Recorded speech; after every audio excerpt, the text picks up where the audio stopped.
اور ناکامی کی طرف نظر جائے، یہ بھی ڈر انسان کے اندر ہو۔ لیکن ہم کیوں کیسے اپنے نفس کے اعتبار سے، جہاں نفس کا مسئلہ آیا، اب بیمار ہوئے تو فوراً علاج کیا، جھوٹ کا علاج نہ کیا، غیبت کا علاج نہ کیا، دھوکہ بازی کا علاج نہ کیا، ڈاکو گیری کا علاج نہ کیا۔ سینکڑوں ایسے حالات جو انسان کو ہلاک کر دے، معصیت کے حالات کا کوئی علاج نہ کیا۔ علاج کیا تو کتنا کیا؟ تسبیحات میں لے کے کہا استغفر اللہ الذی لا الہ الا هو الحی القیوم واتوب الیہ، بس۔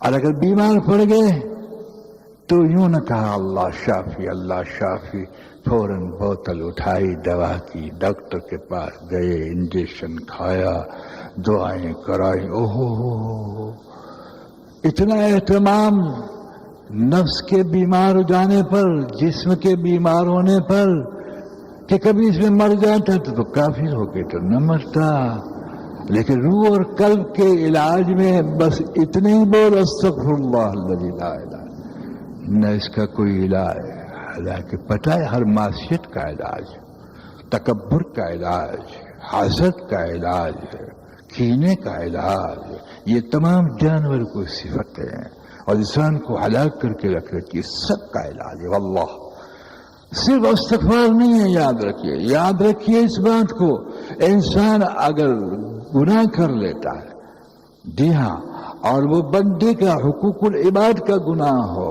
تو آپ کتنا استغفار کریں، یہ اللہ معاف نہیں کرتے۔ مثلا ایک انسان کے اندر تکبر ہے، وہ اللہ کا گناہ ہے، استغفار سے تکبر جو ہے نہیں نکلتا۔ دوبارہ تکبر نہیں کروں گا اس وعدے کے ساتھ استغفار، توبہ قبول ہو جاتی ہے، غور سے سننا، لیکن اس تکبر نہیں نکلتا جب تک کہ اس کا علاج نہ کرے۔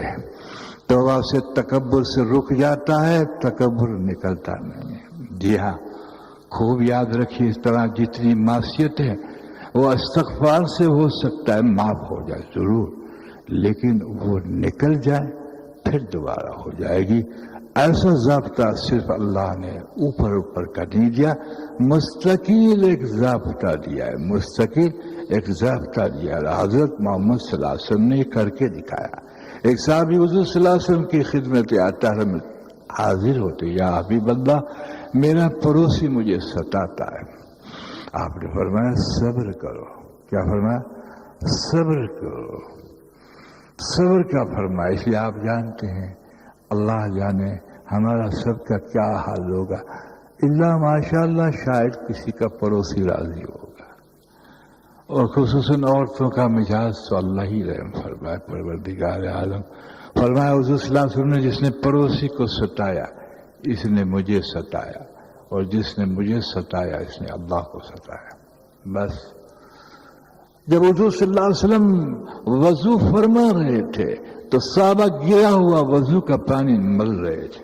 یہاں دو باتیں نکلتی ہے۔ جی ہاں، امام اعظم نے دعا کی تھی، اللہ مسلمان وضو کرتے ہیں اس کے گناہ جھڑتے ہوئے میں دیکھتا ہوں، مجھ پر اس پہ پردہ ڈال دیے تاکہ مسلمانوں کے عیوب نہ دیکھوں۔ ثابت ہوا یہ، اور آتا بھی ہے کتابوں میں کہ وضو کرنے سے گناہ جھڑتے ہیں، وضو کرنے، لیکن حضور صلی اللہ علیہ وسلم کا پانی اس لیے مرتے تھے کہ اس میں کوئی گناہ نہیں تھا، اللہ تبرکات کے لیے تھے۔ کہا کیوں مرتے ہو؟ کہ یا حبیب اللہ تبرک کر کے مرتے ہیں۔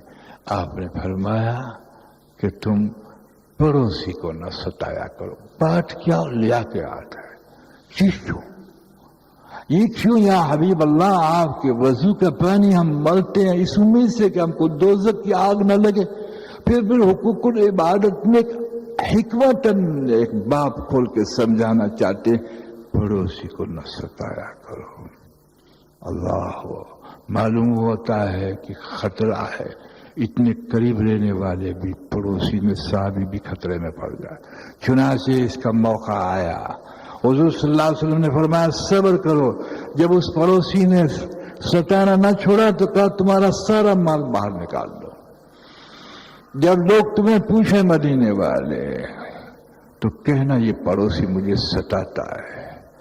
اس صحابی نے ایسا ہی کیا، اس صحابی نے ایسا کیا، حضور صلی اللہ علیہ وسلم کی خدمت میں انہوں نے عرض جا کے کیا، حضور ناراض ہوئے، صحابی سمجھ کے کہا میں نے کیا ظلم کیا، سارا سامان اندر رکھوایا، معافی مانگی، خدمت کی، جب جا کے مسئلہ ہوا اور یوں بتایا کہ ایک صحابی اگر پڑوسی کو ستاتا ہے تو اللہ رسول ان کا حکم دیتا ہے کہ ان کو دنیا کے اندر ظاہر کرو تاکہ پتہ چلے کہ اس کا معیار اخلاق کا صحیح نہیں۔ اللہ اکبر کبیرہ۔ اس لیے میں نے کہا کہ ایک حضور صلی اللہ علیہ وسلم نے فرمایا کہ جس نے پڑوسی کو دکھایا اس نے مجھے دکھایا، دے اور آتا ہے کہ دو ٹکڑے کر دیے جائیں گے، پڑوسی کے دو ٹکڑے کر کے جہنم میں ڈال دیا جائے گا۔ اور کہا یہ مومن نہیں، فرمایا مومن نہیں، فرمایا مومن نہیں، 3 مرتبہ فرمایا۔ معاف کیجیے گا، انسان ان حالات کے اندر ان چیزوں کو نہیں دیکھتا۔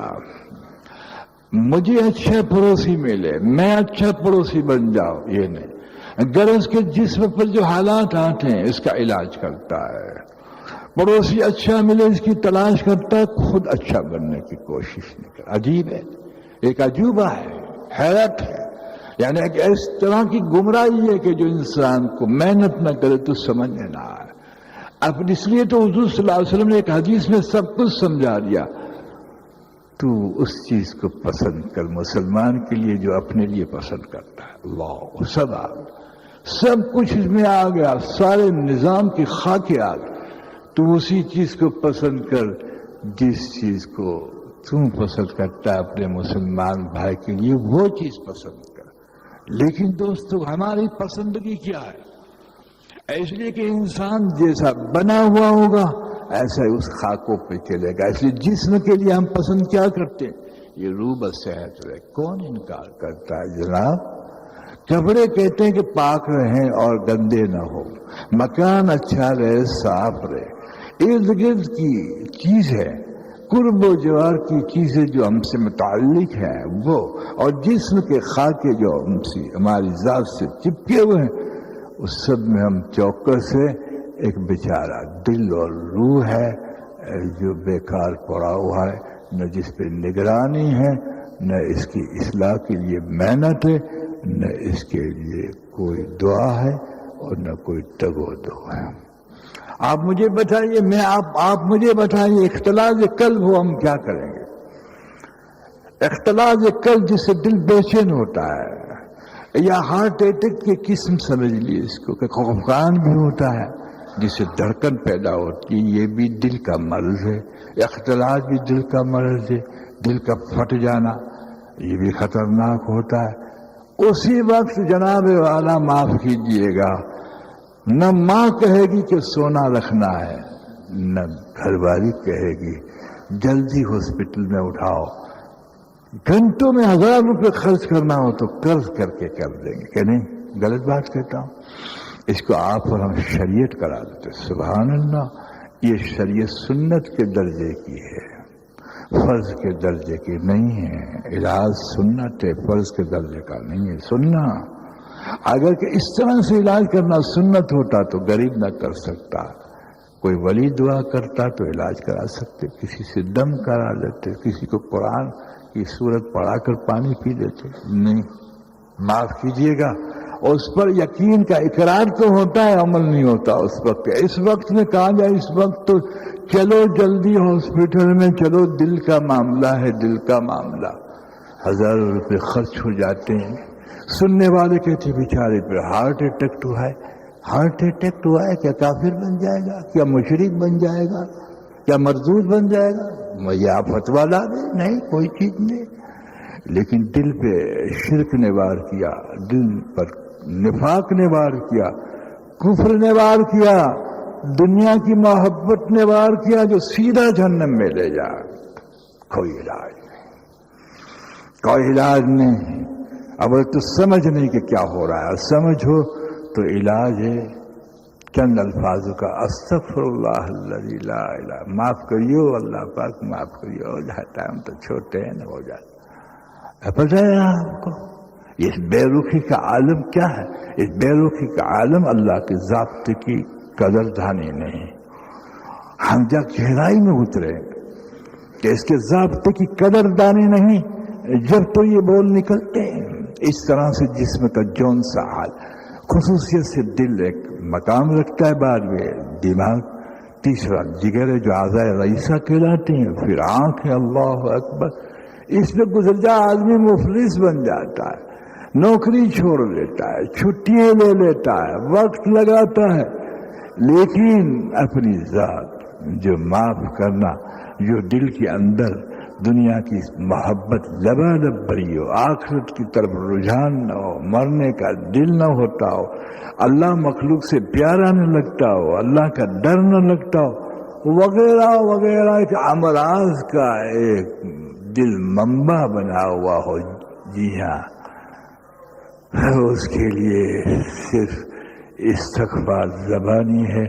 یہ اللہ کے ضابطے کی بے قدر دانی، اور بے قدری ناشکری ہے، اور ناشکری پہ قرآن اٹھا کے لیجیے میں عذاب شدید دوں گا. محرومی خلافت نکل جاتی، محرومی قربت الہیہ نکل جاتی ہے. عطا کے دروازے سارے بند ہو جاتے ہیں جناب، لیکن کس کو عطا چاہیے؟ جس پہ نفس چھایا ہوا اس کو بریانی چاہیے جناب، اس کو چاول چاہیے، قورمے چاہیے، روٹی چاہیے. وہ تقاضے پورے ہو گئے تو طبیعت خوش، بستر پہ کھرراٹے ماتے پڑے ہوئے ہیں، لیکن دل اور روح کے تقاضے نہ پورے ہوئے تو کیا اللہ رحیم ہے. سبحان اللہ. جب امت اس ڈھینڈ پہ پہنچتی ہے تو کافر امت کو پہچان لیتا ہے بے جان امت ہے. یاد رکھیے اس بات کو.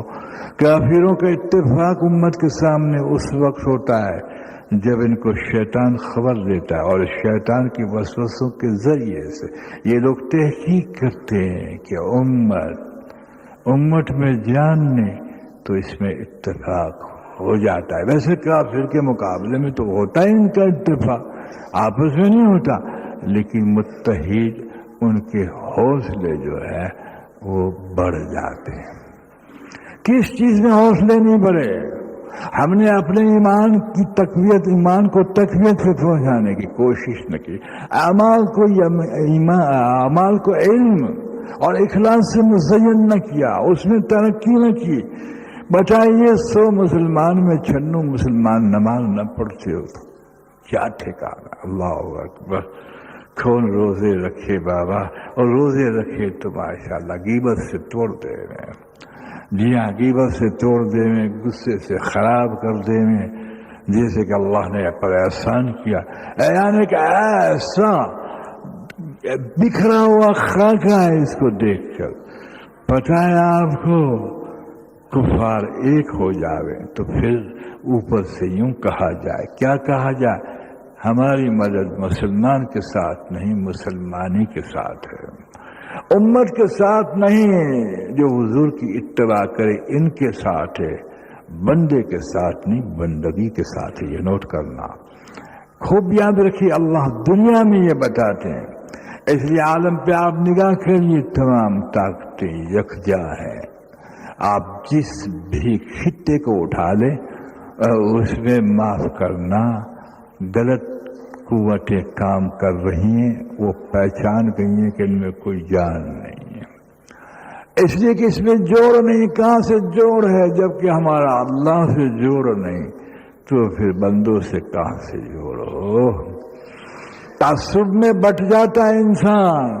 اور حضور فرماتے ہیں جس کا مفہوم ہے جو متصب ہے وہ میری امت میں نہیں. فلیس منی. اللہ جانے کتنے لاکھ امت سے خارج ہو گئے ہوں گے. تعصبیت امت سے خارج کر دیتی ہے، خارج. جی ہاں، نوٹ کیجیے گا.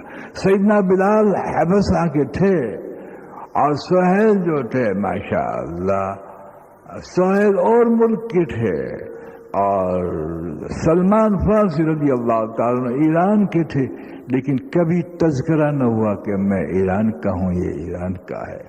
کبھی نہ کہا یہ حفصہ کا کل مومن اخوا. یہ چرچے تھے، لیکن آج تعصب کے چرچے ہیں. آج کوئی مسلمان تو اپنے آپ کو کہتا ہے لیکن تعارف میں علاقائی خاکے، قومی خاکے اسی کے بیان کیے جاتے ہیں.